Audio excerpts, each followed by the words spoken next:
मुख्यमंत्री सूट घालतात म्हणून वाद.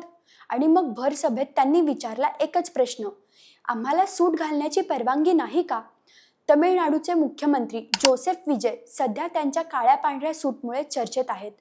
काही दिवसांपासून त्यांच्या पोशाखावर टीका होत होती, मात्र आता त्यांनी या टीकेला सडेतोड उत्तर दिलं आहे. तिरुचिरापल्ली येथील एका जाहीर सभेत बोलताना विजय म्हणाले, मी घालत असलेल्या नवीन सूटबद्दल अनेक लोक बोलत आहेत.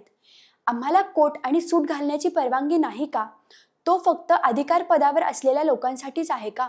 यावेळी त्यांनी आपल्या काळ्या आणि पांढऱ्या रंगाच्या निवडीमागचं कारणही स्पष्ट केलं. विजय म्हणाले, मी रंगेबेरंगी कपडे घालत नाही. काळा आणि पांढरा हे रंग माझ्या विचारांचं प्रतीक आहे. जसा हा रंग साधा आणि स्पष्ट आहे, तसाच मी सार्वजनिक जीवनात पारदर्शक आणि साधा राहीन.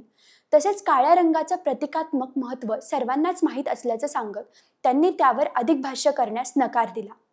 विशेष म्हणजे विजय यांनी हेही सांगितलं की ते अनावश्यक बोलणाऱ्यांपैकी नाहीत आणि बहुतांश सभांमध्ये 20 मिनिटांपेक्षा कमी वेळ भाषण करतात. तर मुख्यमंत्री जोसेफ विजय यांच्या या उत्तराबद्दल तुमचं काय मत आहे कमेंटमध्ये नक्की सांगा. अशाच नाविन्यपूर्ण माहितीसाठी सत्ता मंच या चॅनलला सबस्क्राईब करा आणि इन्स्टा पेजला फॉलो करा.